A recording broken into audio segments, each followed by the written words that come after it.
ಸ್ನೇಹಿತರೆ, ಇಂದು ನನ್ನ ಮನಸ್ಸು ಸಂಪೂರ್ಣವಾಗಿ ನನ್ನ ಗಂಡ ಕಿರಣ್ ಅವರ ನೆನಪಿನಲ್ಲಿ ಮುಳುಗಿತ್ತು. ಅವರಿಗೆ ಕರೆ ಮಾಡಬೇಕೆಂದು ಅನಿಸಿತು.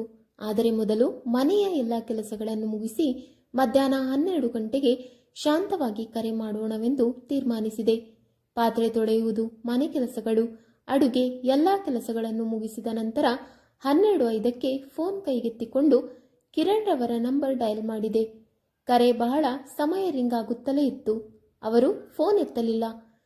2-3 ಬಾರಿ ಪ್ರಯತ್ನಿಸಿದರೂ ಯಾವುದೇ ಉತ್ತರ ಬರಲಿಲ್ಲ. ಸ್ವಲ್ಪ ನೋವಾಯಿತು. ಆದರೆ ಇದು ನನಗೆ ಹೊಸ ಅನುಭವವಲ್ಲ. ನಾನು ಪ್ರೀತಿಯಿಂದ ಕರೆ ಮಾಡಿದರೂ ಹೆಚ್ಚಿನ ಸಮಯ ಅವರು ಪ್ರತಿಕ್ರಿಯೆ ನೀಡುವುದಿಲ್ಲ. ಕೆಲವೊಮ್ಮೆ ದಿನವಿಡೀ ಮೌನವೇ. ಸ್ವಲ್ಪ ಹೊತ್ತು ಕಾದರೂ ಅವರಿಂದ ಕರೆ ಬರಲಿಲ್ಲ. ಆದ್ದರಿಂದ ನನ್ನ ಮನಸ್ಸು ತುಂಬಾ ನಿರಾಶೆಯಿಂದ ತುಂಬಿತು. ಮನೆಯ ಕೆಲಸಗಳಲ್ಲೂ ಗಮನ ಕೇಂದ್ರೀಕರಿಸಲಿಲ್ಲ. ಆದರೂ ಕರ್ತವ್ಯವೆಂದು ಅತ್ತೆಗೆ ಊಟ ಹಾಕಿ ಔಷಧಿಗಳನ್ನು ಕೊಟ್ಟೆ. ನಂತರ ಅವರು ತಮ್ಮ ಕೋಣೆಗೆ ಹೋಗಿ ವಿಶ್ರಾಂತಿ ಪಡೆದರು. ನನ್ನ ಹಸಿವೆ ಕಳೆದು ಹೋಯಿತು. 6 ತಿಂಗಳುಗಳಿಂದ ಕಿರಣ್ ನನ್ನನ್ನು ಭೇಟಿಯಾಗಿಲ್ಲ. ಯಾವಾಗಲೂ ಕೆಲಸದ ನೆಪವೇ. ದೀಪಾವಳಿಗೂ ಕೇವಲ 2-3 ದಿನ ಬಂದು ಮತ್ತೆ ಹೊರಟರು. ಮಧ್ಯಾಹ್ನ 2 ಗಂಟೆಗೆ ಮತ್ತೆ ಕರೆ ಮಾಡಿದರೂ ಉತ್ತರ ಇರಲಿಲ್ಲ. ಆಗ ನನ್ನ ಮನಸ್ಸು ಇನ್ನೂ ಹೆಚ್ಚಿನ ದುಃಖದಲ್ಲಿ ಮುಳುಗಿ ಹೋಯಿತು. ಮಧ್ಯಾಹ್ನ ನಾನು ಕೇವಲ 2 ತುತ್ತು ಊಟ ಮಾಡಿದೆ. ಆದರೆ ಮನಸ್ಸಿನೊಳಗೆ ಬೇಸರವೇ ತುಂಬಿಕೊಂಡಿತ್ತು. ಮನೆಯೊಳಗೆ ಕುಳಿತರೆ ಇನ್ನೂ ಹೆಚ್ಚು ಬೋರ್ ಅನಿಸಿತು. ಅತ್ತೆಯ ಕೋಣೆಗೆ ಹೋಗಿ ನೋಡಿದಾಗ ಅವರು ಮಲಗಿದ್ದರು. ಪಕ್ಕದ ಮನೆಯವರ ಬಳಿಗೆ ಹೋಗೋಣವೆಂದುಕೊಂಡೆ. ಆದರೆ ಅವರು ಹಳ್ಳಿಗೆ ಹೋಗಿದ್ದರು. ಆಗ ನಾನು ತೋಟಕ್ಕೆ ಹೋಗಿ ತರಕಾರಿ ತಂದುಕೊಳ್ಳೋಣವೆಂದು ತೀರ್ಮಾನಿಸಿದೆ. ಅಲ್ಲಿ ನಡೆಯುವುದರಿಂದ ಮನಸ್ಸು ಸ್ವಲ್ಪ ಹಗುರವಾಗುತ್ತದೆ, ಸಮಯವು ಕಳೆಯುತ್ತದೆ ಅಂದುಕೊಂಡೆ. ಅತ್ತೆಯ ಬಳಿ ಹೋಗಿ ಜೋರಾಗಿ ಕೇಳಿದೆ, ಅಮ್ಮ, ನಾನು ಸ್ವಲ್ಪ ಹೊತ್ತು ತೋಟಕ್ಕೆ ಹೋಗಿ ಬರಲಾ? ಅವರು ಹೌದು, ಹೋಗು. ಮೊದಲು ನನಗೆ ಸ್ವಲ್ಪ ನೀರು ಕೊಡು ಎಂದರು. ನಾನು ಅಡುಗೆ ಮನೆಗೆ ಹೋಗಿ ನೀರಿನ ಗ್ಲಾಸ್ ತುಂಬಿ ಅವರಿಗೆ ಕೊಟ್ಟೆ. ನಂತರ ತೋಟದ ದಾರಿಯನ್ನು ಹಿಡಿದೆ. ನಮ್ಮ ತೋಟ ಮನೆಗೆ ಸುಮಾರು 1 ಕಿಲೋಮೀಟರ್ ದೂರದಲ್ಲಿತ್ತು. ಸ್ವಲ್ಪ ನಡೆದುಕೊಂಡು ಹೊಲ ತಲುಪಿದೆ. ಹೊಲದಲ್ಲಿ ಒಂದು ಶೆಡ್ ಇತ್ತು. ಅಲ್ಲಿಗೆ ಹೋಗಿ ನೋಡಿದರೂ ಯಾರೂ ಕಾಣಲಿಲ್ಲ. ಇಂದು ಯಾವುದೇ ಹೆಂಗಸರು ಕೆಲಸಕ್ಕೆ ಬಂದಿರಲಿಲ್ಲ. ನಾನು ಸುತ್ತಮುತ್ತ ನೋಡುತ್ತಿದ್ದಾಗ ದೂರದಲ್ಲಿ ತೋಟದ ಕೆಲಸಗಾರ ಸಂತು ಕಾಣಿಸಿಕೊಂಡ. ಅವನು ನನ್ನನ್ನು ನೋಡಿದ. ಆದರೆ ತನ್ನ ಕೆಲಸದಲ್ಲೇ ತೊಡಗಿದ್ದರಿಂದ ನನ್ನ ಬಳಿ ಬರಲಿಲ್ಲ.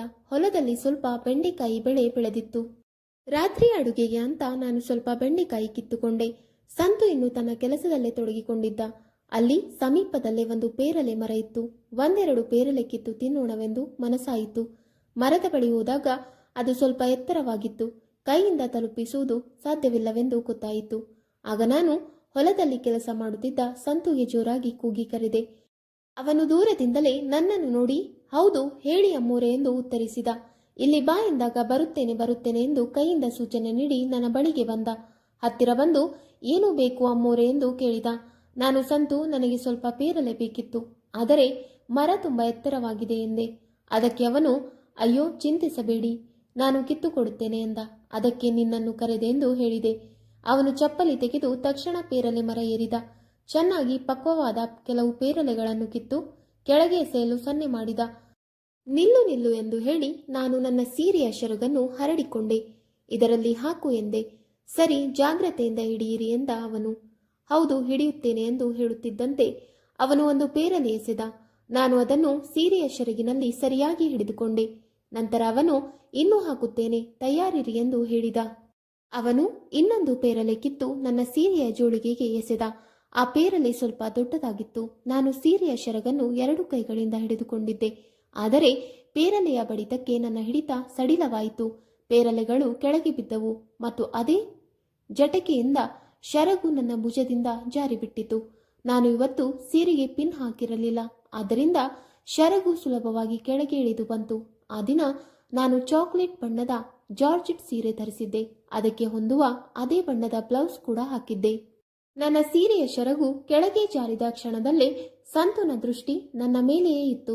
ನನಗೆ ತೀವ್ರವಾಗಿ ಗಾಬರಿಯಾಯಿತು. ಏನು ಮಾಡಬೇಕೆಂದು ತಿಳಿಯಲಿಲ್ಲ.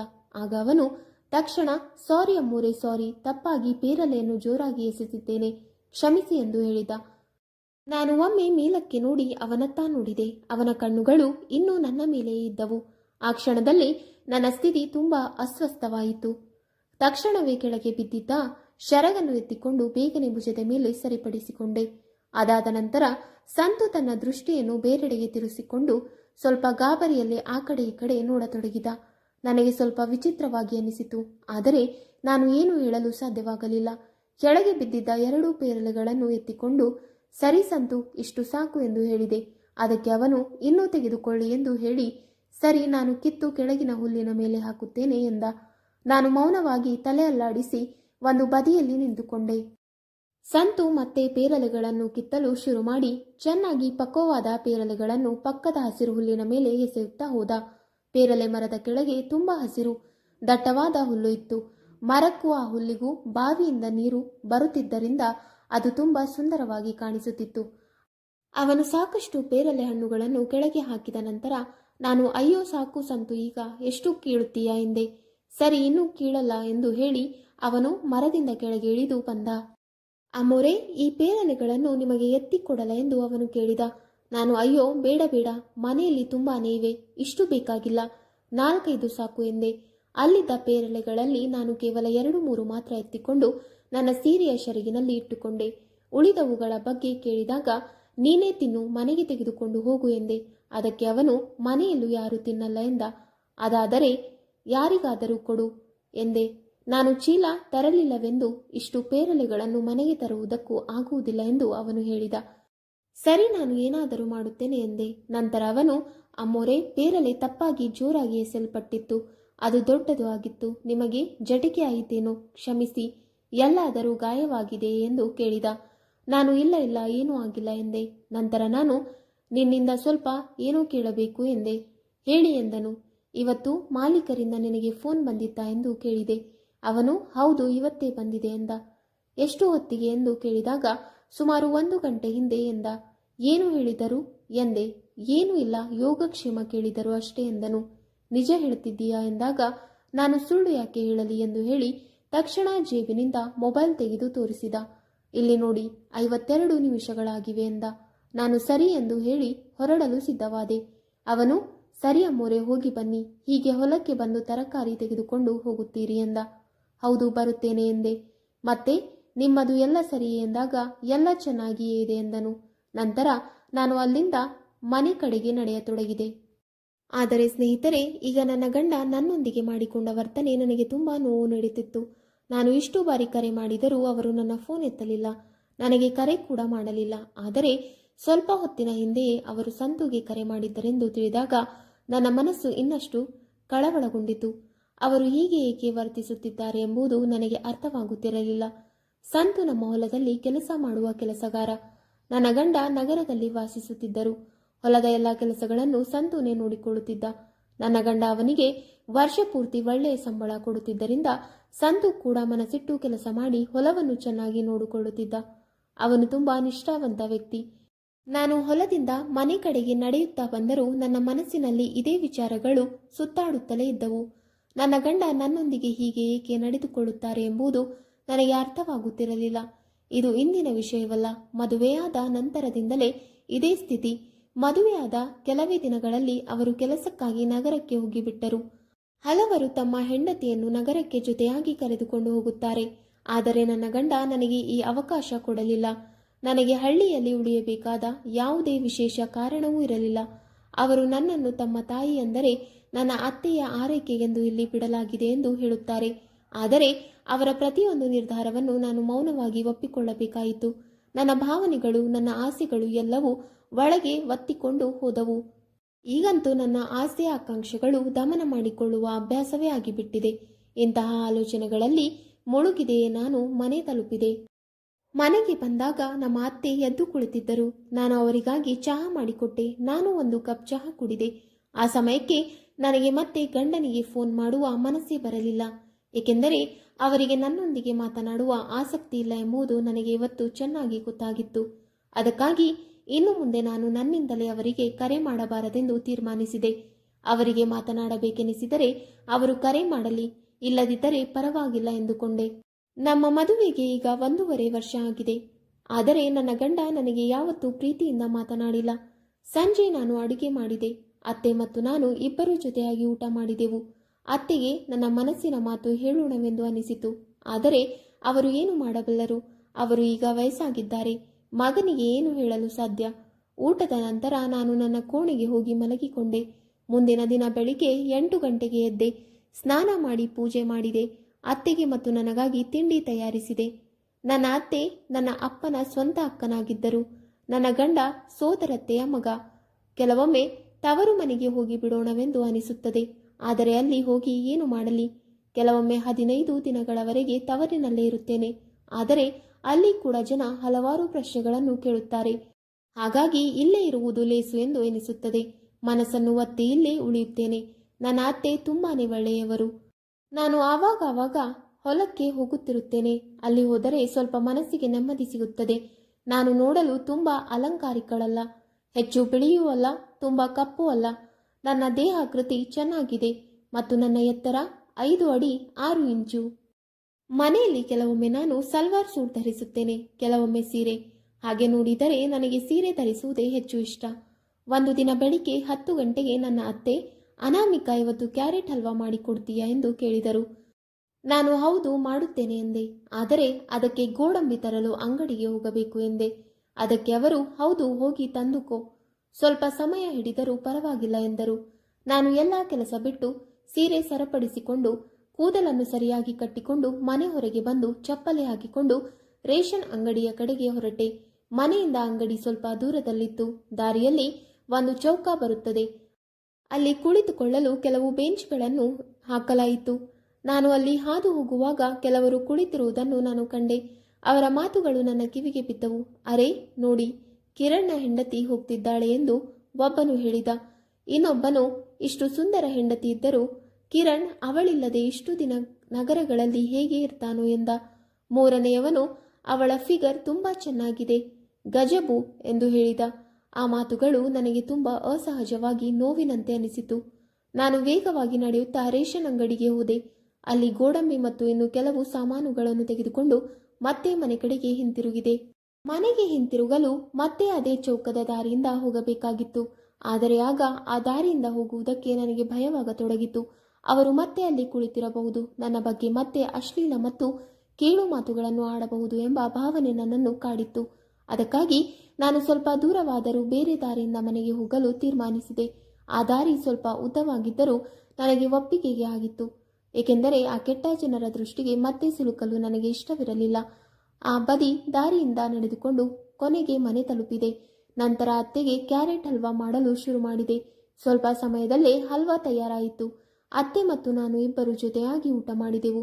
ಅತ್ತೆ ಕ್ಯಾರೆಟ್ ಹಲ್ವಾ ತಿಂದು ತುಂಬಾ ಮೆಚ್ಚುಗೆ ವ್ಯಕ್ತಪಡಿಸಿದರು. ದಿನಗಳು ಹೀಗೆ ನಿಧಾನವಾಗಿ ಸಾಗುತ್ತಾ ಇದ್ದವು. ನನ್ನ ಗಂಡನ ವರ್ತನೆಯಲ್ಲಿ ಯಾವ ರೀತಿಯ ಬದಲಾವಣೆಯೂ ಕಾಣಿಸಲಿಲ್ಲ. ಅವರು ಹಲವು ತಿಂಗಳುಗಳ ನಂತರ ಮಾತ್ರ ಮನೆಗೆ ಬರುತ್ತಿದ್ದರು. ಅದು ಯಾವಾಗಲಾದರೂ ಕೆಲಸ ಇದ್ದಾಗ ಮಾತ್ರ. ಈ ಬಾರಿ ಅವರು ಹಳ್ಳಿಗೆ ಪಂಚಾಯತ್ ಕಚೇರಿಯಿಂದ ಕೆಲವು ದಾಖಲೆಗಳನ್ನು ತೆಗೆದುಕೊಳ್ಳಬೇಕಾಗಿದ್ದರಿಂದ ಮನೆಗೆ ಬಂದರು. ಸುಮಾರು 8 ತಿಂಗಳ ನಂತರ ನಾನು ಅವರನ್ನು ನೋಡುತ್ತಿದ್ದೆ. ಅವರು ಬರಲಿದ್ದಾರೆಂದು ಮೊದಲೇ ತಿಳಿಸಿದ್ದರಿಂದ ನಾನು ಎಲ್ಲ ಸಿದ್ಧತೆಗಳನ್ನು ಮಾಡಿಕೊಂಡಿದ್ದೆ. ಆದರೆ ಅವರು ಮನೆ ಬಾಗಿಲಲ್ಲಿ ಕಾಲಿಟ್ಟ ಕ್ಷಣದಲ್ಲೇ ನಾನು ಅವರನ್ನು ಮನಸಾರೆ ನೋಡಿದೆ. ಅವರು ನನ್ನೊಂದಿಗೆ ಪ್ರೀತಿಯಿಂದ 2 ಮಾತು ಮಾತನಾಡುತ್ತಾರೆ ಎಂಬ ನಿರೀಕ್ಷೆ ನನಗಿತ್ತು. ಆದರೆ ಅವರು ಕೈಯಲ್ಲಿ ಬ್ಯಾಗ್ ಹಿಡಿದು ಏನು ಹೇಳದೆ ನೇರವಾಗಿ ಒಳಗೆ ನಡೆದು ಹೋದರು. ನನ್ನ ಭಾವನೆಗಳು ನನ್ನ ಮನಸ್ಸಿನಲ್ಲೇ ಅಡಗಿ ಹೋಯಿತು. ನಾನು ಅವರಿಗೆ ನೀರು ಕೊಟ್ಟೆ, ಚಹಾ ಕೂಡ ಮಾಡಿಕೊಟ್ಟೆ. ನಂತರ ಧೈರ್ಯ ಮಾಡಿಕೊಂಡೇ ಹೇಳಿದೆ, ನಾನು ನಿಮಗೆ ಎಷ್ಟು ಬಾರಿ ಫೋನ್ ಮಾಡುತ್ತೇನೆ, ಆದರೆ ನೀವು ನನ್ನ ಕರೆಗಳನ್ನು ಬೇಗ ಎತ್ತುವುದಿಲ್ಲ, ಉತ್ತರ ಕೂಡ ಕೊಡುವುದಿಲ್ಲ. ಅದಕ್ಕೆ ಅವರು, ಅನಾಮಿಕಾ, ನನಗೆ ಕೆಲಸ ಇರುತ್ತದೆ, ನೀನು ಸ್ವಲ್ಪ ಅರ್ಥ ಮಾಡಿಕೊಳ್ಳಬೇಕು. ನಾನು ಅಲ್ಲಿ ನಿನ್ನ ಭವಿಷ್ಯಕ್ಕಾಗಿ ಕೆಲಸ ಮಾಡುತ್ತಿದ್ದೇನೆ ಎಂದರು. ನಾನು ಕೇಳಿದೆ, ಆದರೆ ಅಂತ ಯಾವ ಕೆಲಸ ಅದು? ಇಷ್ಟು ದೂರ ಇರಬೇಕಾದದ್ದು ಏಕೆ? ಇಷ್ಟು ಹಣ ಸಂಪಾದಿಸಿ ನಾವು ಏನು ಮಾಡಬೇಕು? ಹಣ ಭವಿಷ್ಯಕ್ಕೆ ಅಗತ್ಯ ಎಂಬುದು ನನಗೂ ಗೊತ್ತು. ಈ ಜಗತ್ತು ಹಣದಿಂದಲೇ ನಡೆಯುತ್ತದೆ. ಆದರೆ ಸಂಬಂಧಗಳನ್ನು ಉಳಿಸಿಕೊಳ್ಳುವುದು ಅಷ್ಟೇ ಮುಖ್ಯವಲ್ಲವೇ? ಇದನ್ನು ಕೇಳಿಯವರು ಸ್ವಲ್ಪ ಕೋಪದಿಂದ, ಅನಾಮಿಕಾ, ಹೀಗೆ ಯಾಕೆ ಮಾತಾಡ್ತೀಯ? ನಾನು ನಿನ್ನನ್ನು ನನ್ನಿಂದ ದೂರ ಮಾಡಿಲ್ಲ. ಇಂಥ ಮಾತು ಬೇಡ, ನನಗೆ ಕೋಪ ಬರುತ್ತದೆ. ಈಗ ನನಗೆ ಊಟ ಹಾಕು, ತುಂಬ ಹಸಿವು ಎಂದರು. ನಾನು ಸರಿ ಎಂದು ಹೇಳಿ ಅಡುಗೆ ಮನೆಗೆ ಹೋದೆ. ಅವರಿಗಾಗಿ ಮೊದಲೇ ಅಡುಗೆ ಮಾಡಿಕೊಂಡಿದ್ದೆ. ಊಟ ಬಡಿಸಿಕೊಟ್ಟೆ. ಅವರು ಊಟ ಮಾಡಿದರು. ಊಟವಾದ ತಕ್ಷಣವೇ ಅವರು ಹೊರಗೆ ಹೋದರು, ಪಂಚಾಯತ್ ಕಚೇರಿಯ ಕೆಲಸಕ್ಕಾಗಿ. ನಾನು ಮತ್ತೆ ನನ್ನ ಕೆಲಸಗಳಲ್ಲಿ ತೊಡಗಿಸಿಕೊಂಡೆ. ದಿನವಿಡೀ ಅವರು ಹೊರಗೆ ಇದ್ದರು. ಸಂಜೆ ಮನೆಗೆ ಬಂದರು. ಸಂಜೆ ಊಟವಾದ ಮೇಲೆ ಈಗಾದರೂ ನನ್ನ ಗಂಡನೊಂದಿಗೆ ಸ್ವಲ್ಪ ಪ್ರೀತಿಯ ಮಾತುಗಳನ್ನು ಮಾತನಾಡಬಹುದು ಎಂದು ನಿರೀಕ್ಷೆ ನನ್ನೊಳಗೆ ಮೂಡಿತ್ತು.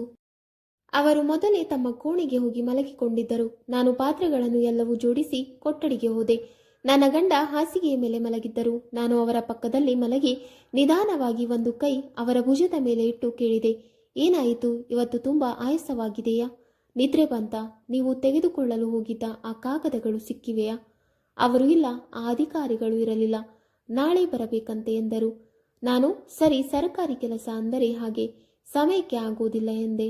ನಂತರ ನೀವು ಇಷ್ಟು ತಿಂಗಳುಗಳ ನಂತರ ಮನೆಗೆ ಬಂದಿದ್ದೀರಿ, ನಾಳೆ ನಿಮಗಾಗಿ ಊಟಕ್ಕೆ ಏನು ಮಾಡಲಿ ಎಂದು ಕೇಳಿದೆ. ಅದಕ್ಕಾಗಿ ಅವರು ಏನೂ ಮಾಡಿದರೂ ಸರಿ ಎಂದರು. ನಾನು ಉದ್ದೇಶಪೂರ್ವಕವಾಗಿ ಅವರ ಮೇಲೆ ಕೈ ಇಟ್ಟು ನಿಧಾನವಾಗಿ ನನ್ನ ಕಡೆಗೆ ಎಳೆದು, ಇಷ್ಟು ನಿದ್ರೆ ಯಾಕೆ? ಎಷ್ಟು ತಿಂಗಳುಗಳಾಯಿತು ನಮಗೆ ಹೀಗೆ ಎಂದು ಹೇಳುತ್ತಾ ಅವರನ್ನು ಬಿಗಿಯಾಗಿ ಅಪ್ಪಿಕೊಂಡೆ. ಆಗ ಅವರು, ಅನಾಮಿಕಾ, ನನಗೆ ನಿಜವಾಗಿಯೂ ತುಂಬ ನಿದ್ರೆ ಬರುತ್ತಿದೆ, ತುಂಬ ದಣಿದಿದ್ದೇನೆ ಎಂದರು. ಆ ಮಾತು ಕೇಳಿದಾಗ ನನ್ನ ಮನಸ್ಸು ತುಂಬ ನೋವಾಯಿತು. ಆದರೆ ನಾನು ಏನು ಮಾಡಬಲ್ಲೆ? ನಿರಾಶೆಯಿಂದ ಅವರ ಪಕ್ಕದಲ್ಲೇ ಮಲಗಿಕೊಂಡೆ. ನನಗೆ ಬಹಳ ಹೊತ್ತಿನವರೆಗೆ ನಿದ್ರೆಯೇ ಬರಲಿಲ್ಲ. ಮುಂದಿನ ದಿನವೂ ಹಾಗೆಯೇ ಆಯಿತು. ನಾನು ನನ್ನ ಗಂಡನನ್ನು ಚೆನ್ನಾಗಿ ನೋಡಿಕೊಂಡೆ. ಅವರಿಗಾಗಿ ರುಚಿ ರುಚಿಯಾದ ಅಡುಗೆ ಮಾಡುತ್ತಿದ್ದೆ. ಅವರು 4 ದಿನ ಮನೆಯಲ್ಲಿದ್ದರು. ಆದರೆ ಒಂದು ಸಲವೂ ಪ್ರೀತಿಯಿಂದ 2 ಮಾತು ಕೂಡ ಹೇಳಲಿಲ್ಲ, ನನ್ನನ್ನು ಅಪ್ಪಿಕೊಳ್ಳಲಿಲ್ಲ. ಬಹುಶಃ ಇದೇ ನನ್ನ ವಿಧಿ ಎಂದುಕೊಂಡೆ. ಎಲ್ಲವನ್ನು ಮೌನವಾಗಿ ಒಪ್ಪಿಕೊಂಡೆ. ನಾನು ದುರ್ಬಲ ಹೆಂಗಸು, ನಾನು ಏನು ಮಾಡಬಲ್ಲೆ? ಕೆಲವು ದಿನಗಳ ನಂತರ ನನ್ನ ಗಂಡ ಮತ್ತೆ ಮನೆಯಿಂದ ನಗರಕ್ಕೆ ಹಿಂತಿರುಗಿದರು. ಅವರು ನನ್ನನ್ನು ಸಂಪೂರ್ಣವಾಗಿ ದ್ವೇಷಿಸುತ್ತಿದ್ದರು ಎನ್ನುವಂತಿಲ್ಲ. ಅವರು ನನಗಾಗಿ ಸೀರೆಗಳು, ಒಂದು ಚಿನ್ನದ ಉಂಗುರ, ತಿನ್ನಲು ವಿಭಿನ್ನ ಪದಾರ್ಥಗಳು ಮತ್ತು ಸಿಹಿ ತಿಂಡಿಗಳನ್ನು ತಂದಿದ್ದರು. ಆದರೆ ಒಂದೇ ಒಂದು ವಿಷಯ ನನ್ನನ್ನು ತುಂಬ ಕಾಡುತ್ತಿತ್ತು. ಅವರು ನನ್ನ ಹತ್ತಿರಕ್ಕೆ ಬರಲಿಲ್ಲ. ಏಕೆ ಹೀಗೆ ವರ್ತಿಸುತ್ತಿದ್ದಾರೆ ಎಂಬುದು ನನಗೆ ಅರ್ಥವಾಗುತ್ತಿರಲಿಲ್ಲ. ನಾನು ಅವರಿಗೆ ಇಷ್ಟವಿಲ್ಲವೇ, ಇಲ್ಲವೇ ಇನ್ನೇನಾದರೂ ಕಾರಣ ಇದೆಯೇ? ಇದರ ಉತ್ತರ ನನಗೆ ಸಿಗುತ್ತಿರಲಿಲ್ಲ. ಈಗ ನಮ್ಮ ಮದುವೆಗೆ ಸುಮಾರು 2 ವರ್ಷಗಳಾಗಿತ್ತು. ನನ್ನ ಅತ್ತೆ ಕೂಡ ಈಗ ಬಹಳ ವಯಸ್ಸಾಗಿದ್ದಾರೆ. ಒಂದು ದಿನ ಮನೆಯಲ್ಲೇ ಕುಳಿತಿದ್ದರಿಂದ ನನಗೆ ತುಂಬ ಬೋರ್ ಅನಿಸಿತು. ಮಧ್ಯಾಹ್ನದ ಸಮಯ, ಸುಮಾರು 3ರಿಂದ 4 ಗಂಟೆ ಆಗಿರಬಹುದು. ಹೊಲಕ್ಕೆ ಹೋಗೋಣವೆಂದುಕೊಂಡೆ. ಆದರೆ ಈಗ ಹೋದರೆ ಹಿಂತಿರುಗುವಷ್ಟರಲ್ಲಿ ತಡವಾಗುತ್ತದೆ ಎಂದುಕೊಂಡು ಆ ದಿನ ಹೋಗುವುದನ್ನು ಬಿಟ್ಟೆ. ನಾಳೆ ಹೋಗೋಣ ಎಂದು ತೀರ್ಮಾನಿಸಿದೆ. ಮುಂದಿನ ದಿನ ಎಂದಿನಂತೆ ಬೆಳಿಗ್ಗೆ ಎದ್ದು ಸ್ನಾನ ಮಾಡಿ ಪೂಜೆ ಮಾಡಿದೆ. ಆ ದಿನ ಹೊಲಕ್ಕೆ ಹೋಗಬೇಕೆಂದು ತೀರ್ಮಾನಿಸಿದ್ದರಿಂದ 12 ಗಂಟೆ ಒಳಗೆ ಅಡುಗೆ ಮುಗಿಸಿದೆ. ಅತ್ತಿಗೆ ಔಷಧಿಗಳನ್ನು ಕೊಟ್ಟು ಹೊಲದ ಕಡೆಗೆ ಹೊರಟೆ. ಹೊಲಕ್ಕೆ ತಲುಪಿದಾಗ ಕೆಲಸಕ್ಕೆ ಕೆಲವು ಹೆಂಗಸರು ಬಂದಿರುವುದನ್ನು ನೋಡಿದೆ. ಹತ್ತಿಯಲ್ಲಿ ಬೆಳೆದಿದ್ದ ಕಾಡು ಹುಲ್ಲು ತೆಗೆಯುವ ಕೆಲಸ ನಡೆಯುತ್ತಿತ್ತು. ಮಳೆಗಾಲದ ದಿನಗಳು ಆಗಿದ್ದರಿಂದ ಹಳ್ಳಿಯ ಹೆಂಗಸರು ಕೆಲಸಕ್ಕೆ ಬಂದಿದ್ದರು. ಆದರೆ ಅವರೊಂದಿಗೆ ನನಗೆ ಹೆಚ್ಚು ಪರಿಚಯ ಇರಲಿಲ್ಲ. ಅದಕ್ಕಾಗಿ ನಾನು ಅವರೊಂದಿಗೆ ಹೆಚ್ಚು ಮಾತನಾಡಲಿಲ್ಲ. ನಂತರ ನಾನು ನೇರವಾಗಿ ಶೆಡ್ ಕಡೆಗೆ ನಡೆದೆ. ಅಲ್ಲಿ ಸಂತು ಇದ್ದ. ಅವನು ಕೂಡ ಯಾವುದೋ ಕೆಲಸದಲ್ಲಿ ತೊಡಗಿದ್ದ. ನಾನು ಶೆಡ್ ಬಳಿ ಹೋದಾಗ ಸಂತು ಕೂಡ ಆ ಕಡೆ ಬಂದ. ನನ್ನನ್ನು ನೋಡಿ ಅವನು ಸ್ವಲ್ಪ ನಕ್ಕ. ನಾನು ಸ್ವಲ್ಪ ನಕ್ಕಿದೆ. ಏನೋ ಆಯಿತು ಅಮ್ಮೋರೆ, ಇಂದು ಅಚಾನಕ್ ಹೊಲಕ್ಕೆ ಬಂದಿದ್ದೀರಾ ಎಂದು ಅವನು ಕೇಳಿದ. ಅದಕ್ಕೆ ನಾನು ಹಾಗೆ ಬಂದೆ, ಮನೆಯಲ್ಲಿ ಮನಸ್ಸು ನೆಲೆಸುತ್ತಿರಲಿಲ್ಲ ಎಂದು ಹೇಳಿದೆ. ಅಯ್ಯೋ, ನಾನು ಹೊಲಕ್ಕೆ ಬರಬಾರದೆ ಎಂದು ನಾನು ಅವನಿಗೆ ಕೇಳಿದಾಗ ಅವನು ಇಲ್ಲ, ಬರಲೇಬೇಕು ಎಂದ. ನಾನು ಸಂತುಗೆ, ನನಗೂ ಹೊಲಕ್ಕೆ ಬರೋದು ತುಂಬಾನೇ ಇಷ್ಟ, ಆದರೆ ಮನೆಯಲ್ಲಿರುವ ಕೆಲಸಗಳು ಮತ್ತು ಅತ್ತೆಗೆ ಔಷಧಿ ಕೊಡಬೇಕಾಗಿರುವುದರಿಂದ ಆಗಾಗ ಬರಲು ಆಗುವುದಿಲ್ಲ ಎಂದು ಹೇಳಿದೆ. ಆಗ ಅವನು, ಅಮ್ಮೋರೆ, ಇದು ಮಳೆಗಾಲ, ಮಳೆ ಬರಬಹುದು ಎಂದ. ಅದಕ್ಕೆ ನಾನು, ಬಂದರೆ ಬರಲಿ, ನಾನೇನು ಮಣ್ಣಲ್ಲ ಕರಗಲು. ನೀವು ಎಲ್ಲರೂ ಮಳೆಯಲ್ಲಿ ನೆನೆದು ಕೆಲಸ ಮಾಡ್ತೀರಲ್ಲ, ಹಾಗಾದರೆ ಒಂದು ದಿನ ನಾನು ನೆನೆದರೆ ಏನು ವ್ಯತ್ಯಾಸ ಎಂದು ಉತ್ತರಿಸಿದೆ. ನಂತರ ಅವನು, ಅಮ್ಮೋರೆ, ಅಲ್ಲಿ ನೋಡಿ, ಅಲಸಂದಿ ಕಾಳುಗಳು ತುಂಬ ಚೆನ್ನಾಗಿ ಬಂದಿವೆ ಎಂದ. ನಾನು ಎಲ್ಲಿ ಎಂದು ಕೇಳಿದಾಗ ಅವನು, ಅದು ಆ ಪಕ್ಕದ ಹೊಲದಲ್ಲಿ ಎಂದ. ಅಲಸಂದಿ ಎಲ್ಲಿಗೆ ಬಿತ್ತಿದ್ದಾರೆ ಎಂದು ನನಗೆ ಗೊತ್ತಿಲ್ಲ ಎಂದಾಗ ಅವನು, ಬನ್ನಿ ನಾನು ತೋರಿಸುತ್ತೇನೆ ಎಂದ. ನಂತರ ನಾವಿಬ್ಬರು ಹೊಲದ ಮೆಟ್ಟಿಲು ಹಿಡಿದು ಆ ಪಕ್ಕದ ಹೊಲದ ಕಡೆಗೆ ನಡೆದೆವು. ಸ್ವಲ್ಪ ದೂರ ನಡೆದ ಬಳಿಕ ನಾವು ಆ ಪಕ್ಕದ ಹೊಲಕ್ಕೆ ತಲುಪಿದೆವು. ಅಲ್ಲಿ ಅಲಸಂದಿ ಬಿತ್ತಲಾಗಿತ್ತು. ಅಲಸಂದಿ ಗಿಡಗಳ ಮೇಲೆ ಹಸಿರು ಮತ್ತು ಸುಂದರ ಕಾಳುಗಳು ಬೆಳೆದಿದ್ದವು. ನಾನು ಶಾಂತಿಯಿಂದ ಅಲಸಂದಿ ಕಾಳುಗಳನ್ನು ಕೀಳಲು ಪ್ರಾರಂಭಿಸಿದೆ. ಸಂತು ಸಹ ನನ್ನ ಸಹಾಯ ಮಾಡುತ್ತಿದ್ದ. ನಾವಿಬ್ಬರೂ ಒಟ್ಟಿಗೆ ಅಲಸಂದಿ ಕಾಳುಗಳನ್ನು ಕೀಳಿದೆವು. ನಂತರ ಅಲ್ಲಿಗೆ ಹುಲ್ಲಿನ ಮೇಲೆ ಬೆಳೆದ ಸೌತೆಕಾಯಿ ಕಾಣಿಸಿಕೊಂಡಿತು. ನಾನು ಕೆಲವು ಸೌತೆಕಾಯಿಗಳನ್ನು ತೆಗೆದುಕೊಂಡೆ ಮತ್ತು ಕೆಲವು ಬೆಂಡೆಕಾಯಿಯನ್ನು ತೊರೆದೆ. ಈಗ ಸಾಕಷ್ಟು ತರಕಾರಿ ಸಿಕ್ಕಿತ್ತು. ಅದನ್ನು ಹೇಗೆ ಮನೆಗೆ ಸಾಗಿಸಬೇಕೆಂದು ನನಗೆ ಅರ್ಥವಾಗುತ್ತಿರಲಿಲ್ಲ. ಆಗ ನಾನು ಸಂತುನನ್ನು ಕೇಳಿದೆ, ಅಯ್ಯೋ ಸಂತು, ಇಷ್ಟು ಸಾಮಾನು ನಾನು ಮನೆಗೆ ಹೇಗೆ ತೆಗೆದುಕೊಂಡು ಹೋಗಲಿ? ಅವನು ಹೇಳಿದ, ಚಿಂತೆ ಮಾಡಬೇಡಿ, ನೀವು ಮನೆಗೆ ಹೋಗಿ, ನಾನು ಸಂಜೆ ಬಂದಾಗ ಎಲ್ಲವನ್ನು ತರುತ್ತೇನೆ. ನಂತರ ನಾನು ಇನ್ನೂ ಸ್ವಲ್ಪ ಹೊಲದಲ್ಲಿ ಸಮಯ ಕಳೆಯುತ್ತಿದ್ದೆ. ಆದರೆ ಕೆಲವೇ ಕ್ಷಣಗಳಲ್ಲಿ ಮೋಡ ಕಪ್ಪಾಗಿದ್ದು ಮಳೆಯ ಸಾಧ್ಯತೆ ಹೆಚ್ಚಾಯಿತು. ಸಂತು ಹೊಲದಲ್ಲಿ ಕೆಲಸ ಮಾಡುತ್ತಿದ್ದ. ನಾನು ಅಲ್ಲೇ ಹೋಗುತ್ತಿದ್ದೆ. ಆದರೆ ಕ್ಷಣಕ್ಕಿಂತಲೂ ಮುಂಚೆ ತೀವ್ರ ಮಳೆ ಬಿದ್ದಿತು. ಸಂತು ಹೇಳಿದನು, ಅಮ್ಮೋರೆ, ಬೇಗ ಈ ಶೆಡ್ ಕೆಳಗೆ ಹೋಗಿ. ನಾನು ಶೆಡ್ ಕಡೆ ಓಡಿದೆ. ಸಂತು ಸಹ ಓಡುತ್ತಾ ಶೆಡ್ ಬಳಿ ತಲುಪಿದ. ನಾವಿಬ್ಬರು ಶೆಡ್ ಕೆಳಗೆ ನಿಂತೆವು. ಆದರೆ ಮಳೆಯಿಂದ ನಾವು ನೆನೆದಿದ್ದೆವು. ನಾನು ಸಂಪೂರ್ಣವಾಗಿ ನೆನೆದಿದ್ದೆ ಮತ್ತು ನನ್ನ ಸೀರೆಯು ತುಂಬಾ ತೇವವಾಗಿತ್ತು. ಸಂತು ನನ್ನ ಬಳಿಯಲ್ಲೇ ನಿಂತಿದ್ದ. ಆದರೆ ಅವನ ಕಣ್ಣುಗಳು ನನಗೆ ನಿರಂತರವಾಗಿ ನನ್ನ ತುಂಬು ದೇಹದ ಮೇಲೆ ಬೀಳುತ್ತಿತ್ತು. ಏಕೆಂದರೆ ಮಳೆಯಿಂದ ನೆನೆದು ಸೀರೆ ನನ್ನ ದೇಹಕ್ಕೆ ಕಿಚ್ಚಿಕೊಂಡಿತ್ತು ಮತ್ತು ಅದರಿಂದ ನನ್ನ ಆಕರ್ಷಕ ದೇಹ ಹೊರಬರುವಂತೆ ಕಾಣುತ್ತಿತ್ತು. ನನಗೆ ಸ್ವಲ್ಪ ಅಸಹಜವಾಗಿ ಅನಿಸುತ್ತಿತ್ತು. ಅವನು ಸ್ವಲ್ಪ ಅಸಹಜನಾಗಿದ್ದ. ಅವನು ಹೇಳಿದ, ಅಮ್ಮೋರೆ, ನನಗೆ ಅಲ್ಲಿ ಸ್ವಲ್ಪ ಕೆಲಸ ಇದೆ, ನಾನು ಹೋಗುತ್ತೇನೆ. ನಾನು ಕೇಳಿದೆ, ಅಯ್ಯೋ, ಮಳೆ ಇಷ್ಟು ಸುರಿದಿದೆ, ಅಲ್ಲಿ ಏನು ಮಾಡುತ್ತೀಯಾ? ಅವನು ಉತ್ತರಿಸಿದ, ಏನೂ ಅಲ್ಲ ಅಮ್ಮೋರೆ, ಹುಲ್ಲು ತೆಗೆದುಕೊಳ್ಳಬೇಕಾಗುತ್ತದೆ, ಇಲ್ಲದಿದ್ದರೆ ಮಳೆಯಲ್ಲೂ ನೆನೆದು ಸಮಸ್ಯೆ ಉಂಟಾಗುತ್ತದೆ. ನಾನು ಹೇಳಿದೆ, ಸರಿ, ಮಳೆ ಸ್ವಲ್ಪ ಕಡಿಮೆ ಆಗುವುದರ ನಂತರ ಹೋಗು. ಆದರೆ ಅವನು ಹೇಳಿದ, ಈಗಾಗಲೇ ನಾನು ನೆನೆದಿದ್ದೇನೆ, ಹೋಗುತ್ತೇನೆ, ಮತ್ತು ನನ್ನ ಕಡೆಗೆ ನೋಡದೆ ಅಲ್ಲಿಂದ ಹೋಗಿದ. ಅವನು ಹೋದ ನಂತರ ನಾನು ಸ್ವತಃ ನನ್ನನ್ನು ನೋಡಿದೆ. ನಾನು ಸಂಪೂರ್ಣವಾಗಿ ನೆನೆದಿದ್ದೆ. ನನ್ನ ಬ್ಲೌಸ್ ಕೂಡ ನೆನೆದು ದೇಹಕ್ಕೆ ಅಂಟಿಕೊಂಡಿತ್ತು ಮತ್ತು ಅದರಿಂದ ದೇಹ ಸ್ಪಷ್ಟವಾಗಿ ಕಾಣುತ್ತಿತ್ತು. ಸ್ವತಃ ನನ್ನನ್ನು ನೋಡಿ ನಾನು ಸ್ವಲ್ಪ ಭಯಗೊಂಡೆ. ನನ್ನ ಕೂದಲು ಕಿವಿಗೊಳ್ಳಿತ್ತು. ಈಗ ನನಗೆ ಅರ್ಥ ಆಯಿತು, ಸಂತು ಅಲ್ಲಿಂದ ಏಕೆ ಹೋದನು. ಅವನಿಗೆ ನಿಜವಾಗಿ ಯಾವುದೇ ಅಗತ್ಯ ಕೆಲಸ ಇರಲಿಲ್ಲ. ನಾನು ನೆನೆದಿದ್ದರಿಂದ ಆಕರ್ಷಕವಾಗಿ ಕಾಣುತ್ತಿದ್ದೆ ಮತ್ತು ಅವನು ಅದನ್ನು ನೋಡಿ ಬೇರೆ ರೀತಿಯಾಗಿ ಅನುಭವಿಸುತ್ತಿರಬಹುದು. ಆದರೆ ಸ್ನೇಹಿತರೆ, ಅವನು ತೋರಿಸಿದ ಗೌರವವನ್ನು ನೋಡಿ ನನಗೆ ಅವನ ಮೇಲೆ ತುಂಬಾ ಹೆಮ್ಮೆ ಆಯಿತು.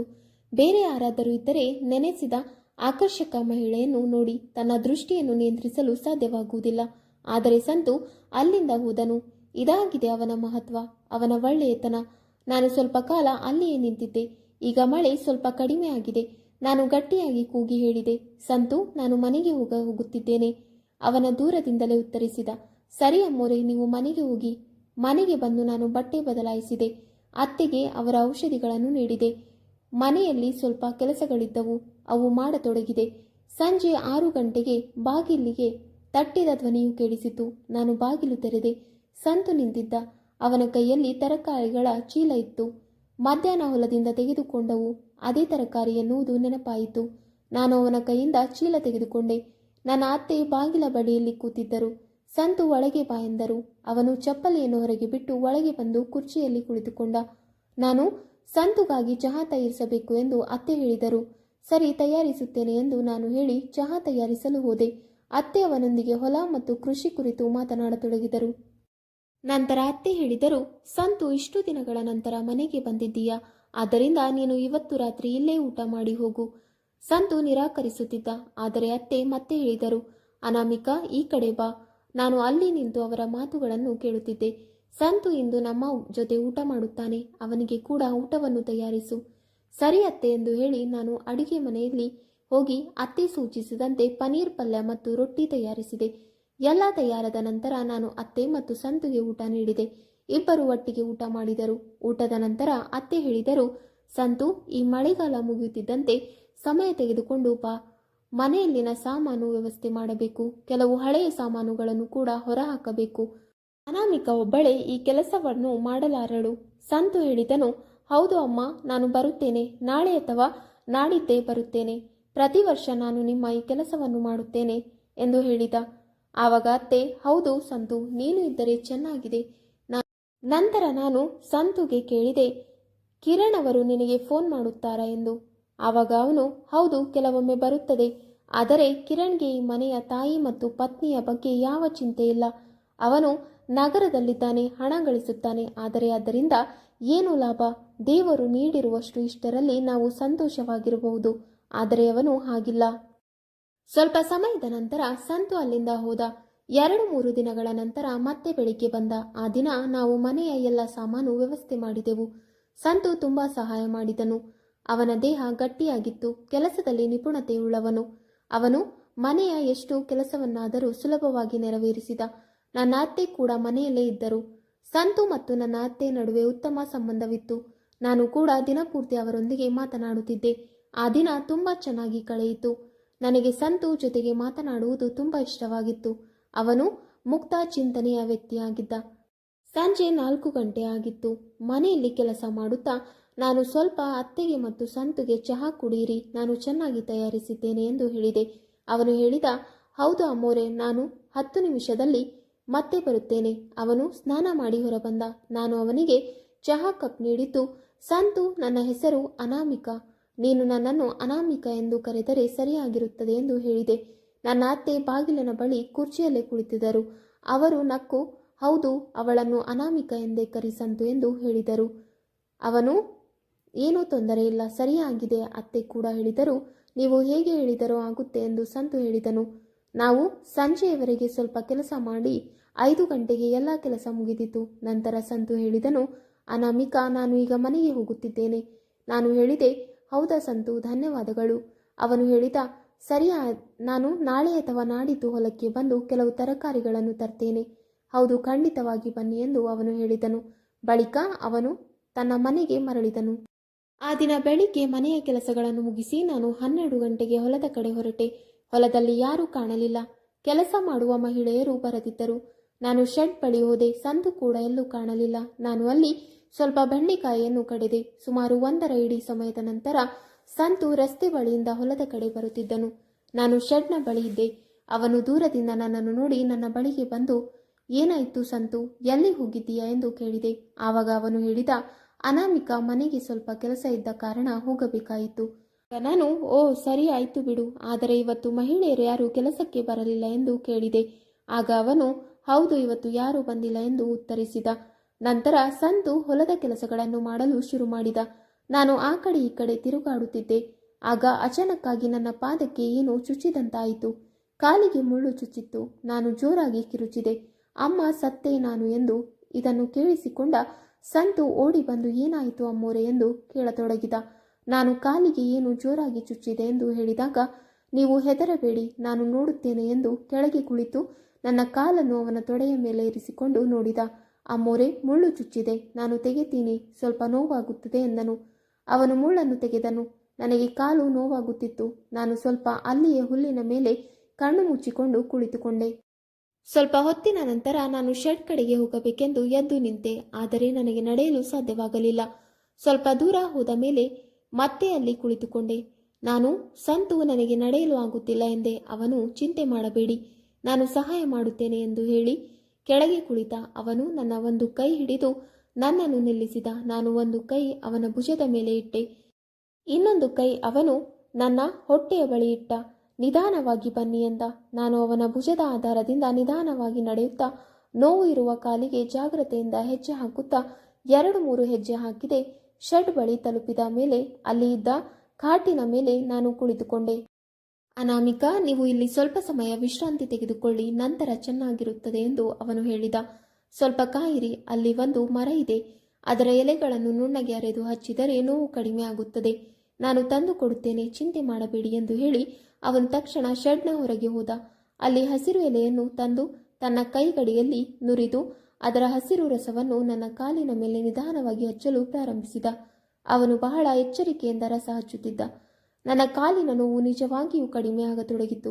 ಆದರೆ ಆಗ ನನಗೆ ಸ್ವಲ್ಪ ಅಸಹಜವಾಗಿ ಅನಿಸತೊಡಗಿತು. ಅವನು ಯುವಕ, ನಾನು ಯುವತಿ. ನನ್ನ ಕಾಲು ಅವನ ಕೈಯಲ್ಲಿತ್ತು ಮತ್ತು ಅವನ ಸ್ಪರ್ಶ ನನ್ನ ಕಾಲಿಗೆ ಆಗುತ್ತಿತ್ತು. ಆ ಸ್ಪರ್ಶದಿಂದ ನನ್ನ ಮನಸ್ಸಿನಲ್ಲಿ ವಿಚಿತ್ರವಾದ ಅಲೆಯೊಂದು ಎದ್ದಂತಾಯಿತು. ನಾನು ಕಾಟಿನ ಮೇಲೆ ಕುಳಿತಿದ್ದರೂ ಅವನು ಕಾಲಿಗೆ ಸ್ಪರ್ಶಿಸುತ್ತಿರುವುದು ರೀತಿಯಿಂದ ನನಗೆ ಅಸ್ವಸ್ಥತೆ ಮತ್ತು ಅಶಾಂತಿ ಉಂಟಾಯಿತು. ಮಧ್ಯೆ ಮಧ್ಯೆ ನಾನು ಕಣ್ಣು ಮುಚ್ಚಿಕೊಂಡು ಮತ್ತೆ ತೆರೆಯುತ್ತಿದ್ದೆ. ಅವನ ಮನಸ್ಸಿನಲ್ಲೂ ಏನೋ ಚಲನೆ ನಡೆಯುತ್ತಿದ್ದಂತೆ ನನಗೆ ಅನಿಸಿತು. ಅವನು ನನ್ನ ಕಾಲನ್ನು ನಿಧಾನವಾಗಿ ಬಿಡಿಸಿದರೂ ರಸ ಹಚ್ಚುವ ವೇಳೆ ಅವನ ಸ್ಪರ್ಶ ನನ್ನ ಕಾಲಿನ ಮೇಲೆ ಮುಂದುವರೆಯದೇ ಇತ್ತು. ನನ್ನ ತುಟಿಗಳು ಅಜ್ಞಾತವಾಗಿ ಹಲ್ಲುಗಳ ನಡುವೆ ಒತ್ತಿಕೊಂಡವು. ನಾನು ನಿಧಾನವಾಗಿ, ನಾಜೂಕು ಮತ್ತು ಭಾರಿಯಾದ ಧ್ವನಿಯಲ್ಲಿ, ಸಂತು, ನೀನು ಏನು ಮಾಡುತ್ತಿದ್ದೀಯಾ ಎಂದು ಕೇಳಿದೆ. ಪ್ಲೀಸ್, ಹೀಗೆ ಮಾಡಬೇಡ ಎಂಬ ಮಾತುಗಳು ನನ್ನ ಬಾಯಿಯಿಂದ ತಾನೇ ಹೊರಬಂದವು. ಅವನು ನೆಲದಿಂದ ಎದ್ದು ನನ್ನ ಬಳಿಗೆ ಕಾಟಿನ ಮೇಲೆ ಬಂದು ಕುಳಿತ. ಏನಾಯಿತು ಅನಾಮಿಕಾ, ಇನ್ನು ನೋವು ಆಗುತ್ತಿದೆಯೇ ಎಂದು ಕೇಳಿದ. ನಾನು ಇಲ್ಲ, ನೋವು ಇಲ್ಲ ಎಂದೆ. ಹಾಗಾದರೆ ಏನು ತೊಂದರೆ ಎಂದು ಅವನು ಕೇಳಿದಾಗ ಯಾವುದೂ ಇಲ್ಲ ಎಂದು ಉತ್ತರಿಸಿದೆ. ಆ ಸಮಯದಲ್ಲಿ ನನ್ನ ಸೀರೆ ಮೊಳಕಾಲಿನವರೆಗೆ ಮೇಲಕ್ಕೆ ಸರಿದಿತ್ತು. ನಾನು ಅದನ್ನು ನಿಧಾನವಾಗಿ ಕೆಳಗೆ ಸರಿಪಡಿಸಿಕೊಂಡೆ. ನೋವು ಇದ್ದರೆ ನನಗೆ ಹೇಳು ಎಂದು ಸಂತು ಹೇಳಿದ. ನೋವು ಇದೆ ಎಂದು ಹೇಳಬೇಕು, ಅಂದರೂ ಹೇಗೆ ಹೇಳಬೇಕು ಎಂದು ನನಗೆ ತಿಳಿಯಲಿಲ್ಲ. ಮಾತಾಡುತ್ತಾ ಇದ್ದಾಗ ಅವನು ಅಚಾನಕ್ ನನ್ನ ಎಡಗೈಯನ್ನು ನನ್ನ ಬಲಗೈ ಮೇಲೆ ಇಟ್ಟ. ಅವನು ನನ್ನ ಕಣ್ಣುಗಳಲ್ಲಿ ಕಣ್ಣು ಹಾಕಿ ನೋಡಿದ. ನನಗೆ ತುಂಬ ಲಜ್ಜೆಯಾಯಿತು. ನಾನು ತಕ್ಷಣ ದೃಷ್ಟಿಯನ್ನು ಬೇರೆ ಕಡೆಗೆ ತಿರುಗಿಸಿಕೊಂಡೆ. ನಂತರ ಅವನು ನಿಧಾನವಾಗಿ ನನ್ನ ಕೈಯನ್ನು ತನ್ನ ಕೈಯಲ್ಲಿ ಹಿಡಿದು ತುಟಿಗಳಿಂದ ಮುತ್ತಿಟ್ಟ. ನಾನು ಏನು ಹೇಳಲಿಲ್ಲ. ಏನು ನಡೆಯುತ್ತಿದೆ ಎಂದು, ಏನು ಹೇಳಬೇಕು ಎಂಬುದು ನನಗೆ ಅರ್ಥವಾಗಲಿಲ್ಲ. ಅವನು ನನಗೆ ತುಂಬಾನೇ ಹತ್ತಿರವಾಗಿದ್ದರಿಂದ ನನಗೆ ಒಳ್ಳೆಯ ಅನುಭವವಾಗುತ್ತಿತ್ತು, ಇದು ಸತ್ಯ. ಅವನು ನಿಧಾನವಾಗಿ ತನ್ನ ಕೈಯನ್ನು ನನ್ನ ಸೊಂಟದ ಮೇಲೆ ಇಟ್ಟ. ನಂತರ ಅವನು ನನಗೆ ನಿಧಾನವಾಗಿ ಖಾಟಿನ ಮೇಲೆಯೇ ಮಲಗಿಸಿದ. ಆನಂತರ ನಮ್ಮಿಬ್ಬರ ನಡುವೆ ಆಗಿದ್ದು ತುಂಬಾನೇ ಅದ್ಭುತವಾಗಿತ್ತು. ನಾನು ತುಂಬಾನೇ ಸುಖಪಟ್ಟೆ. 3 ಗಂಟೆಗಳು ಹೇಗೆ ಕಳೆದು ಹೋಯಿತೋ ನನಗೆ ಗೊತ್ತೇ ಆಗಲಿಲ್ಲ. ಹೋಶ್ ಬಂದಾಗ ಸಮಯ ಬಹಳ ಕಳೆದಿದೆ ಎಂಬುದು ನೆನಪಾಯಿತು. ನಾನು ನನ್ನ ಸಾರಿಯನ್ನು ಸರಿಪಡಿಸಿಕೊಂಡೆ. ಅವನು ಕೂಡ ತನ್ನ ಬಟ್ಟೆಗಳನ್ನು ಸರಿಪಡಿಸಿಕೊಂಡ. ಸಂತು, ನಾನು ಮನೆಗೆ ಹೋಗುತ್ತೇನೆ ಎಂದಾಗ ಅವನು ತಲೆ ಕದಲಿಸಿ ಹೌದು ಎಂದ.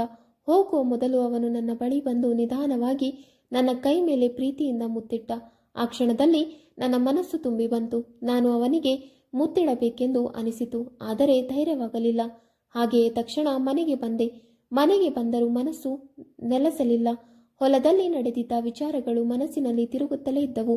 ಒಂದು ಕಡೆ ಅವೆಲ್ಲವನ್ನು ನೆನಪಿಸಿಕೊಂಡಾಗ ಸ್ವಲ್ಪ ಒಳ್ಳೆಯದಾಗಿ ಅನಿಸುತ್ತಿತ್ತು. ಇನ್ನೊಂದು ಕಡೆ ಅಪರಾಧದ ಭಾವನೆ ಕಾಡುತ್ತಿತ್ತು. ಹೀಗೆ ಒಳಗೊಳಗೆ ಹೋರಾಡುತ್ತಾ ಮರೆತಂತೆ ಮಾಡುವ ಪ್ರಯತ್ನದಲ್ಲಿ ಸಂಜೆ ಊಟ ತಯಾರಿಸಲು ಶುರು ಮಾಡಿದೆ.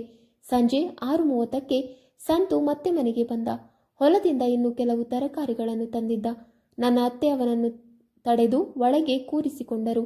ನಾನು ಅವನಿಗೆ ಚಹಾ ಮಾಡಿದೆ ಮತ್ತು ಊಟವನ್ನು ವಂದಿಸಿದೆ. ಅವನು ಮಧ್ಯೆ ಮಧ್ಯೆ ನನ್ನ ಕಡೆ ನೋಡುತ್ತಿದ್ದ. ನಾನು ಅವನ ಕಡೆ. ಆದರೆ ಈಗ ಅವನತ್ತ ನೋಡುವಾಗ ನನಗೆ ತುಂಬ ನಾಚಿಕೆ ಆಗುತ್ತಿತ್ತು. ಆದರೆ ಒಂದು ವಿಷಯ ಸತ್ಯ, ಸಂತು ಶಾಂತ ಮತ್ತು ವಿವೇಕಿಯಾದ ವ್ಯಕ್ತಿ. ಆದ್ದರಿಂದ ನನಗೆ ಅವನ ಬಗ್ಗೆ ಯಾವುದೇ ಭಯ ಇರಲಿಲ್ಲ. ನಮ್ಮ ನಡುವೆ ನಡೆದಿದ್ದನ್ನು ಯಾರಿಗೂ ಗೊತ್ತಾಗುವುದಿಲ್ಲ ಎಂಬ ವಿಶ್ವಾಸ ನನಗಿತ್ತು. ಆದ್ದರಿಂದ ಮನಸ್ಸು ಸ್ವಲ್ಪ ಶಾಂತವಾಗಿತ್ತು. ಊಟದ ನಂತರ ಅವನು ಹೊರಟು ಹೋದ. ಆದರೆ ನನಗೆ ಮಲಗುವಾಗ ರಾತ್ರಿ ಮನಸ್ಸಿನಲ್ಲಿ ಮತ್ತೆ ಮತ್ತೆ ಹೊಲದ ಆ ಘಟನೆ ನೆನಪಾಗುತ್ತಿತ್ತು. ಮುಂದಿನ 3-4 ದಿನ ನಾನು ಹೊಲಕ್ಕೆ ಹೋಗಲೇ ಇಲ್ಲ. ಮನಸ್ಸಿನಲ್ಲಿ ಒಂದು ಕಡೆ ಅಪರಾಧದ ಭಾವನೆ, ಇನ್ನೊಂದು ಕಡೆ ಕ್ಷಣಿಕ ಸಂತೋಷ. ಆ ಸಂತೋಷವು ನಿಧಾನವಾಗಿ ಮಾಯವಾಯಿತು. ಕೊನೆಗೆ ನನ್ನ ಮನಸ್ಸಿನಲ್ಲಿ ಉಳಿದಿತ್ತು ಪಶ್ಚಾತ್ತಾಪ ಮಾತ್ರ. ಒಂದು ದಿನ ಬೆಳಿಗ್ಗೆ ಸಂತು ಮನೆಗೆ ಬಂದ. ಮೊದಲ ಬಾರಿಗೆ ಬೆಳಿಗ್ಗೆ ಬಂದಿದ್ದ. ಅತ್ತೆ ತಮ್ಮ ಕೋಣೆಯಲ್ಲಿದ್ದರು. ಅನಾಮಿಕಾ, ನಾನು ಹೊಲಕ್ಕೆ ಹೋಗುತ್ತಿದ್ದೇನೆ, ಏನಾದರೂ ಬೇಕಿತ್ತಾ ಎಂದು ಕೇಳಿದ. ನಾನು ಸರಳವಾಗಿ ತರಕಾರಿಗಳನ್ನು ತರಲು ಹೇಳಿದೆ. ಚಹಾ ಕೇಳಿದಾಗ ಅವನು ನಿರಾಕರಿಸಿದ. ಹೊರಡುವ ಮುನ್ನ ಅವನು, ಅನಾಮಿಕಾ, ಆ ದಿನ ನಮ್ಮ ನಡುವೆ ನಡೆದಿದ್ದಕ್ಕೆ ಕ್ಷಮೆ ಕೇಳುತ್ತೇನೆ ಎಂದ. ನನಗೆ ಅವನ ಮೇಲೆ ಕೋಪ ಬಂದಿಲ್ಲ. ಸರಿ, ಅದನ್ನು ಮರೆತು ಬಿಡು ಎಂದೆ. ಕೆಲವು ದಿನಗಳು ಹೀಗೆ ಕಳೆಯಿತು. ಒಂದು ದಿನ ಸಂಜೆ ನನ್ನ ಗಂಡ ಕಿರಣ್ ಅಚಾನಕ್ ಮನೆಗೆ ಬಂದ. ನನಗೆ ಏನೂ ಅರ್ಥವಾಗಲಿಲ್ಲ. ನಮ್ಮ ನಡುವೆ ದಾಂಪತ್ಯ ಸಂಬಂಧ ಎಂದೆಂದೂ ಉಳಿದಿರಲಿಲ್ಲ. ಮುಂದಿನ ದಿನ ಬೆಳಿಗ್ಗೆ ಸಂತು ಕೂಡ ಮನೆಗೆ ಬಂದ. ಕಿರಣ್ ಮತ್ತು ನನ್ನ ಅತ್ತೆ ಕೂಡ ಅಲ್ಲೇ ಇದ್ದರು. ಅತ್ತೆ ನನ್ನನ್ನು ಕರೆದು ಮಾತನಾಡಲು ಹೇಳಿದರು. ಕಿರಣ್ ನನ್ನ ಬಳಿ ತನ್ನ ತಪ್ಪುಗಳನ್ನು ಒಪ್ಪಿಕೊಂಡು ತಾನು ಮದುವೆಗೆ ಮೊದಲು ಮತ್ತೊಬ್ಬ ಹುಡುಗಿಯನ್ನು ಪ್ರೀತಿಸಿದ್ದೆ, ಅವಳೊಂದಿಗೆ ಈಗ ಮದುವೆಯಾಗಿ ನಗರದಲ್ಲಿದ್ದೇ ಇದ್ದೇನೆ ಎಂಬುವ ಸತ್ಯವನ್ನು ಹೇಳಿದ. ನನ್ನನ್ನು ಇಷ್ಟು ವರ್ಷ ನೋಯಿಸಿದ್ದಕ್ಕೆ ಕ್ಷಮೆ ಕೇಳಿದ. ನಂತರ ಸಂತುಗೆ ಎಲ್ಲವೂ ಗೊತ್ತಿದೆ ಎಂದು ಹೇಳಿದ. ನನ್ನನ್ನು ಸ್ಪಷ್ಟವಾಗಿ ಕೇಳಿದ, ನಿನಗೆ ಸಂತು ಇಷ್ಟವೇ? ಸಂತು ಕೂಡ ನಿನ್ನನ್ನು ಇಷ್ಟಪಡುತ್ತಾನೆ ಮತ್ತು ಜೀವನ ಸಂಗಾತಿಯಾಗಲು ಸಿದ್ಧನಿದ್ದಾನೆ. ನನ್ನ ತಾಯಿಗೂ ಒಪ್ಪಿಗೆ ಇದೆ ಎಂದು ಹೇಳಿದನು. ನಾನು ಏನು ಹೇಳಬೇಕೆಂದು ತಿಳಿಯದೆ ನಾಚಿಕೆಯಿಂದ ಅಡುಗೆ ಮನೆಗೆ ಹೋದೆ. ಮನಸ್ಸಿನೊಳಗೆ ಅಪಾರ ಸಂತೋಷ ತುಂಬಿಕೊಂಡಿತ್ತು, ಆದರೆ ಹೊರಗೆ ತೋರಿಸಲಿಲ್ಲ. ನಂತರ ನನ್ನ ಅತ್ತೆ ಕೇಳಿದಾಗ, ನೀವು ತೆಗೆದುಕೊಳ್ಳುವ ನಿರ್ಧಾರ ನನಗೆ ಒಪ್ಪಿಗೆ ಎಂದೆ. ಕಿರಣ್ ಅಂದರೆ ನೀನು ಸಿದ್ಧವೇ ಎಂದು ಕೇಳಿದಾಗ ನಿಧಾನವಾಗಿ ಹೌದು ಎಂದೆ. ನಂತರ ನಾನು ಚಹಾ ತಂದು ಕಿರಣ್ ಹೇಳಿದಂತೆ ಮೊದಲು ಸಂತುಗೆ ಚಹಾ ಕೊಟ್ಟೆ. ಅದು ನನಗೆ ತುಂಬ ನಾಚಿಕೆಯ ಕ್ಷಣವಾಗಿತ್ತು. ಕೆಲವು ದಿನಗಳ ಬಳಿಕ ಕಿರಣ್ ಕಾನೂನು ಪ್ರಕಾರ ನನಗೆ ವಿಚ್ಛೇದನ ನೀಡಿ ನಂತರ ಸಂತು ಮತ್ತು ನನ್ನ ಮದುವೆ ಮಾಡಿಸಲಾಯಿತು.